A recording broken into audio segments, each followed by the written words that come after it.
beautiful viewers. It's your girl Timal Lises, and of course you all know you're watching me from Gentita TV channel. Guys, my people, do not forget to subscribe, like, comment and share all the time. The next topic we are going to focus on cruise. Oh my God, this is really troubling our country. Like it's very serious. So today we are going out there to ask people about why do people smoke, Kust, and where did Kust come from, and etc. So do not forget to subscribe, like, comment and share all the time. Stay tuned. So sa own halat yo, lu tax nga fa ne boy si judee to Kust wala youth si judee to Kust sa own halat. waaw man de asalaamaaleykum. Waaleykum. Kust moom xam naa ne waxuma la Kust waaye tuux si boppam moom baaxul. understand so yow soo fi rombee tuux cigarette nga romba tuux taay nga dem ba si Kust moom xam naa ne moom xam nga ku bugg a baax moom du ko def. waaw ku bugg a baax nit ki moom yàlla moom ñaari yoon la teg yoon bu baax ak bu bon waaw yaay seen na booy tànn waaw su nekkee ne bu baax bi nga bugg a jël nga toog ko yàlla jàppale la su nekkee ne bu bon bi nga jël nag boobu moom yow yaa ko def si sa coobare boobu waaye yéen yi peer influence la lay nekk ñeneen yi seen influence seen xarit yi ñoo leen si dee dugal waaye lu may ñaan rek koo xam ne yaa ngi si daal yàlla na la suñu borom dimbale ba nga si génn ndax nit moom nit mutut waaw xam naa ñeneen yi ku nekk rek lu tax nga dugal si yow yaa ko xam waaw waaye yàlla leen suñu borom gindi bañ teguwaat si yoon bi waaw ndax nit moom mun ngaa tàmbali si lu baax mujjee si lu bon waaw nit ki mun naa nekk si lu bon tam mujjee si lu baax waaw ñoom ñi nga xam ne ñoo si nekk rek yàlla leen suñu borom indi bañ wécceeku bañ tegu si yoon bi bañ tegu si sirata mustaqim. Si sa oon xalaat tamit fan nga fa ne Kust bi foofu la dee jógee ko. non man nag comme ni ko gars yi déggee laa ko déggee nag ay Kust moom ni ko gars yi déggee ni ko ñëpp déggee laa ko déggee moom waaw démb rek maa ngi gis benn article benn vidéo gis waa Sierra Leone tamit ñoom ñi ngay def di same thing li nga naa def ni interview yi dem si seen niveau di laaj gars yi te xam nga soo déggee lu ñu wax ne loolu lañ ko defaree sa yaram dafa daw ñu ne ay human bones ak yooyu noonu xam nga naka la nit di mën a tuyee human bones dafa ma jaaxal tamit xam nga waaw loolu correctul moom waaw yàlla leen suñu borom dimbale rek. ban advice nga amal youth yoo xamante ne ñu ngi bëgg a involve si wala ñu ngi am intention pour def ko ban advice. nañ bàyyi rek baaxut ñu ngi gis loo xam ne dafa reyee kay yow yàlla mu ngi la may fan yaa ngeen nokki yaa ngi nit ki loo desperate loo stress am na koo xam ne bés boo génnee sa kii di nga gis koo xam ne yaa ko tane kon da ngaa sant yàlla si li nga am rek waaw parce que loo xam ne tam mu ngi reyee moom baaxut moom wala mu tàggale laa sa sago baaxut so nañ ko bàyyi rek. Okay, do you also think government have a hand in this important this in the country?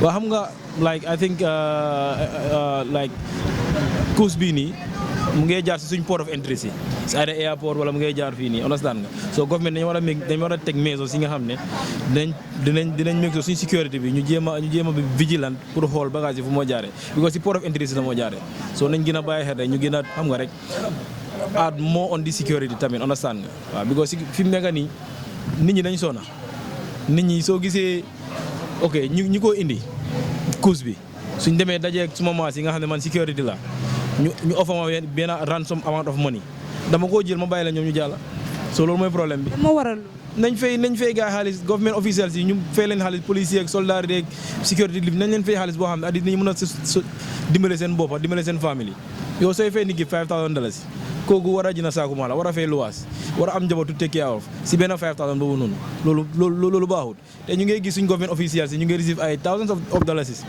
te nit ñaa ngi sona benn nit mun naa ne naka la tuddati MPC ñu ngi receive les $150,000 le police officer baa ngi receive $5,000 so léegi loolu ban sens la meeg xoolal that huge difference boobu noonu méegu seen nañ jéem a try ñu jéem a kot ñu xool naka la ñoo mën a yokkee ñi nga xam ne ñoo nekk si ron ba nga xam ne dinañ mën a jot ñu nekk si kaw waaw so loolu laa foog ne daal. so very much we are honored we really appreciate this so we are from Gentita TV channel. It's an online TV currently so been finita la pour que diamu youth solely about this Kust issue that is going on.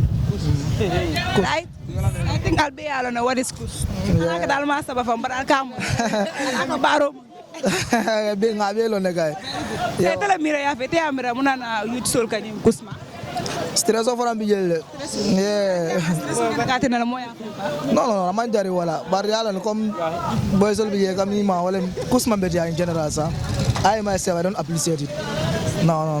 Why don't you appreciate it? Because some kaje la kaminge akamo nyaman la kamo dondi bi kulam yalla ko Yeah, man better, you know. So yeah. Yung kusa ka ba na muntu wala? Kus. To me, not jero ka kana foreign na nak. Yeah, because ntola Gambian this is the first time kanyin kus mo jang. Mo na naman kus mo jang. Nka nyamo mo jang ba kus ko kay we don't like it. I myself I don't appreciate it. Yeah. So do you think government have a hand in importing this? Of course they will put their hands there. Let them ban this. They have a hand in this. Of course they must have it. Because niye muta ike samba bindole ike samba all of town not so. And ike samba all of town I think governments will be aware of it. So let them do something on that. Yeah. What advice do you have for the youths out there? They intend to do it. Well, I try they want to try it again. And they know they are upcoming. Even old age, what advice do you have for them? Let them stop it. That's the only thing I think. And let them ban it from coming there. Yeah. What else? My advice to them, let them avoid it, right? Because kuska kuja ma kami ango akela hajo jamal tiana. For me, na mama, I don't know it. Come ngajele once, come battery ngajele, but I don't. How did it look like? Amun kumaran fo. No.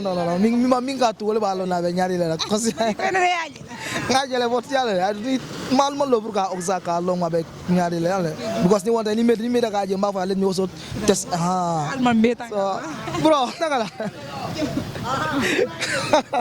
Okay. Yeah. Anyways, abaraka back. Ito for Dom Ibuladi. But so Ibex. Okay. How to call it? Let them improve the the security and let them help the youths. Because ni makorosi ada youths over they will avoid this. Because right now mulbe al Kenya. So moja ba avoid can. But let government also help youths. Let them employ them. Let them Yeah. Anyways, abaraka back. Thanks for having you. But ndaka isi memfono dak fondingol ñing kusni ni sa try no ya bula wala bete ala no because harmadi fewme ala on ka be torala ñaaro tata je foko matalon ñanda ko try le yo bondi la kuol ko no la ñing kusaka bona muntu ñing kus de ndanga je mfe banko ka ñande de nga moy mol ka fa kus because yalla ndema ke tulat but nga jele no ni mol tuta ke nyame ani nga jube video fana do mol ka nyame so bata ananya Gambia jang no fani doli olonda kunu kumbale but ndemolon no okay na next section wala mu advices do program for youth sole mun yalan ko they are involved in iba ko no fa pare da wonto mun yalan ko intention so tole comme ngani yo so program saba ya understand mu advices do program fa wole ndebe danilal doron ya biriba sabala tonya mam fen kala mutajede but why nci mem fono e kay because hara misil mo be mbadin kilunat so bandes mem fono e ni sa saba ni sa tra yo bulano kay ya tra ya bulay no ya bula rek ndengolo jiyeme because femme mama bete ya ni ama ake bondi la mo ya noto ni be hondre ka jile fo 50 so na bo okay so na bo nyama enda tra la yo bulay no ite kay ngolo soro non si men fono so but yalo diamo fana mandia so na ko ni men fengara rek isi hako boy ni nyino yeah back. Thank you so very much. Okay guys, we are back again. Strict talk because we are talking about a very important topic. Topic it's very current in the Gambia here.